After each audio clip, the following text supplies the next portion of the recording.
Good morning, it's Nancy today. I hope it's okay to make videos without having done my hair yet. It's early in the morning, I don't know what time it is, let's see. 8:43, I guess it's not early. Well, I'm visiting. Okay, I'm in Connecticut, that's why this is a different background. I'm not in Canada, Canada, eh? Well now, somebody has asked, it was Susden Fan, who asked me about, this really reflects, I'll take them off. She asked me about my days as a travel writer. Now, I don't know what I've already told you. You can look up Nancy Today Travel Writer or travel writing, and you can find all those videos. Who knows? I probably said a lot of things. I'll tell you how it started. I was writing for the local paper because I thought one day I'd like to write a book. And so it would be good if people knew who I was. When I get to publish this book, if I had my name out there a little bit, at least people might recognize my name. Now I'm going to be fixing my hair because it's like a mirror here. And anyway, so I was writing for this local paper, and it was just a kind of a gossip rag, like in my little village, what I was supposed to tell who died, who came to visit who.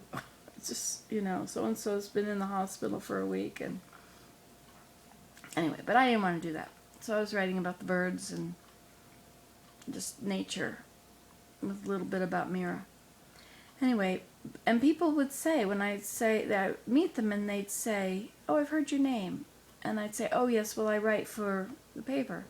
And they'd say, "Oh, that's right, you write the such and such column." I said, "Yes." And they said, "I like your writing. I always read your articles and our column." And I think, "Oh, that's very nice." Blah, blah, blah. But I didn't believe that I was really a very good writer. I thought that they were just being polite, because what are you going to say? "Hi, I'm so-and-so, and I write for the local paper." "Oh, I don't like your stuff." What are they going to say? So they always say, "Oh, I like your stuff." So I didn't really believe them. But then I thought I would broaden out, and I would start doing a column for another free paper. And I did that, and they didn't pay. Neither of these people paid.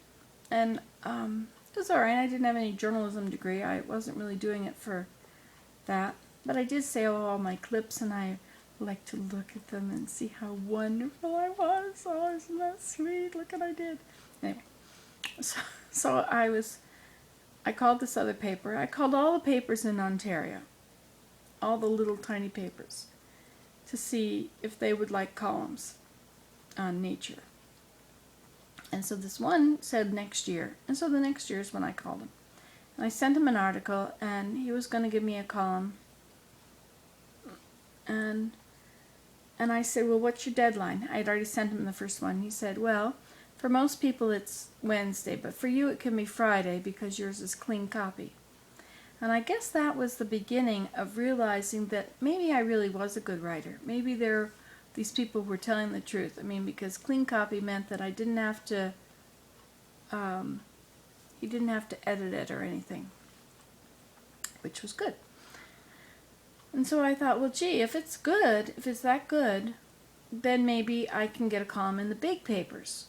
And so I sent a same thing, asking about if they would like me to write a column about nature, a nature column. I sent that to the Toronto Star, to the Globe and Mail, and the Ottawa Citizen.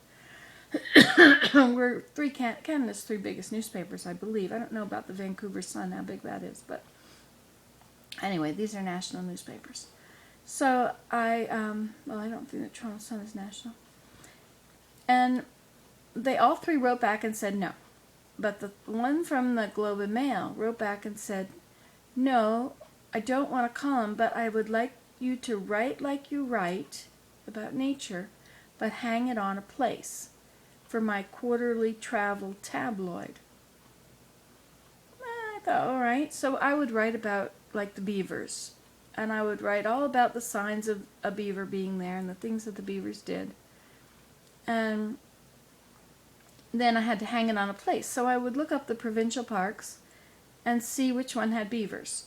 And I would write directions how to get to that provincial park where you could see all this.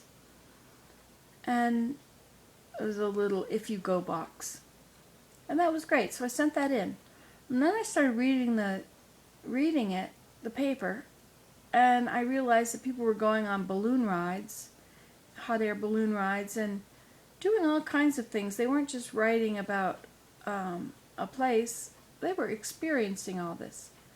And I looked up travel writing on the internet, and I ended up delving in and finding out about press trips that the newspapers would pay all the expenses and bring somebody, no, not the newspapers, the destinations would bring somebody to their place and wine and dine and put them up in the finest hotel, all for free.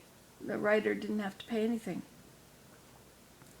And then I realized that that's how these balloon ride things were happening.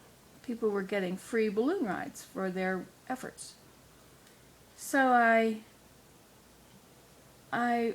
found, I guess it was travelwriters.com, and I signed up for there. They had press trips that they would announce.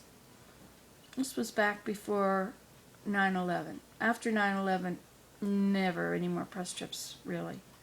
I mean, there were, but they were not like they were before that, because the advertising, the travel sections plummeted in the papers. They were just not as big anymore.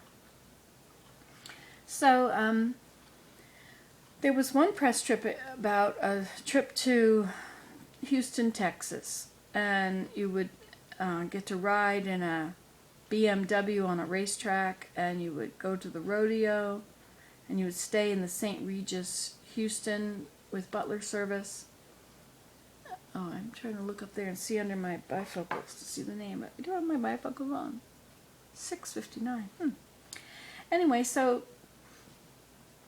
I applied, and they wanted me to send clips, and I asked, well, how many people have applied already? Well, they had 400 applications, and I thought, yeah, I don't think I'm going to send clips. And she said, no, do it, you never know. So I sent my clips, which were, clips are previously published articles, copies of. So I waited, and I, first of all, I put down that I wrote for a quarterly travel tabloid, the Globe and Mail, which was Canada's national newspaper, which it is. And unbelievable, 7 people got selected to go, and I was one of them. Can you imagine that?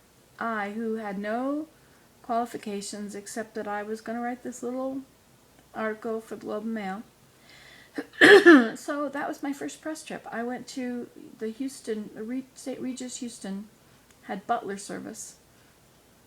I have stories to tell about that experience. It was so much fun. It was just very fun. Anyway, so that's how it all began. And I still get the emails from travelwriters.com, but they never have free press trips anymore. They never pay air transportation. And if they do, you have to leave from Los Angeles or New York City or something.